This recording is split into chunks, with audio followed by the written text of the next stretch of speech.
വയനാട്ടിലെ ജനങ്ങൾ വന്യമൃഗങ്ങളെ കൊണ്ട് പൊറുതിമുട്ടിയിട്ടും സ്ഥലം എംപിയായ പ്രിയങ്ക ഗാന്ധി തിരിഞ്ഞു നോക്കിയില്ലെന്നുള്ള വിമർശനങ്ങൾക്കിടയിലാണ് പ്രിയങ്ക ഗാന്ധി ഇന്നലെ വയനാട്ടിലെത്തിയത്. 45-കാരിയായ രാധയെ കടുവ ക്രൂരമായി കൊന്നിട്ടും ഒരു അനുശോചനം അല്ലാതെ മറ്റൊന്നും ഇറക്കിയില്ലെന്ന വിമർശനങ്ങൾ വ്യാപകമാകുന്നതിനിടയിലായിരുന്നു പ്രിയങ്കയുടെ വയനാട് സന്ദർശനം.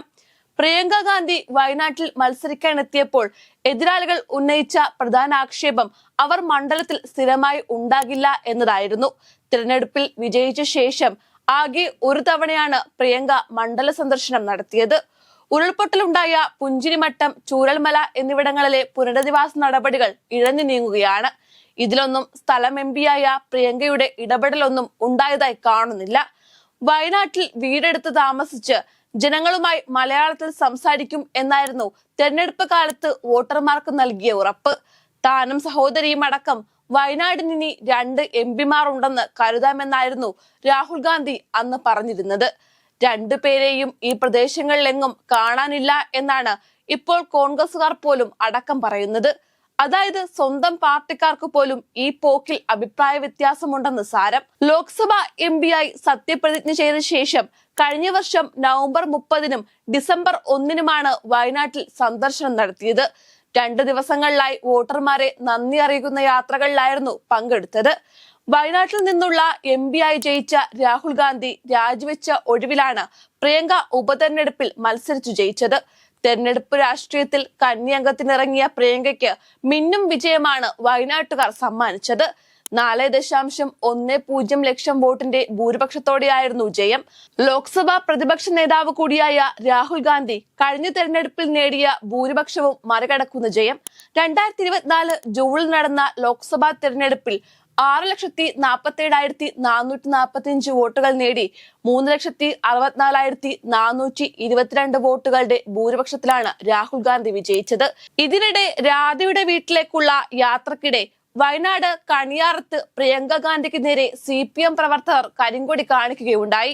അപ്പോഴും പഞ്ചാരക്കൊല്ലിയിൽ കടുവാക്രമണത്തിനിടയായ രാധയുടെ വീട് സന്ദർശിച്ച് അരമണിക്കൂറോളം വീട്ടുകാർക്കൊപ്പം ചിലവഴിച്ച് അവരെ ആശ്വസിപ്പിച്ച ശേഷമാണ് പ്രിയങ്ക മടങ്ങിയത്. കോൺഗ്രസ് സംഘടനാ general secretary KC Venugopal, KPCC president K Sudhakaran, T Siddique MLA തുടങ്ങിയവർ പ്രിയങ്കയെ അനുഗമിച്ചിരുന്നു. ആത്മഹത്യ ചെയ്ത DCC ട്രഷറർ NM വിജയന്റെ വീട്ടിലും പ്രിയങ്ക സന്ദർശനം നടത്തിയിരുന്നു. NM വിജയൻ, മകൻ ജിജേഷ് എന്നിവരുടെ ആത്മഹത്യയുമായി ബന്ധപ്പെട്ട് IC Balakrishnan MLA, DCC president ND അപ്പച്ചൻ, KK ഗോപിനാഥൻ എന്നിവരെ പോലീസ് അറസ്റ്റ് ചെയ്തിരുന്നു. സാധാരണ പ്രിയങ്ക ഗാന്ധി ജില്ലയിലെത്തുമ്പോൾ ND അപ്പച്ചനും IC ബാലകൃഷ്ണനും ഒപ്പമുണ്ടാകും. കടുവ കൊന്ന രാധയുടെ വീട്ടിൽ സന്ദർശനത്തിനെത്തിയപ്പോൾ പ്രിയങ്കയ്ക്കൊപ്പം ND അപ്പച്ചൻ ഉണ്ടായിരുന്നു. IC ബാലകൃഷ്ണൻ ഉണ്ടായിരുന്നില്ല. NM വിജയന്റെ വീട്ടിലേക്കും ഇവരാരും പോയില്ല. പ്രിയങ്ക ഗാന്ധി മണ്ഡലത്തിലേക്ക് നിരന്തരം വരുന്നില്ലെന്ന ആക്ഷേപങ്ങൾ ഉയരുന്നതിന് കോൺഗ്രസ് നേതൃത്വം ശക്തമായി മറുപടി നൽകുന്നുണ്ട്.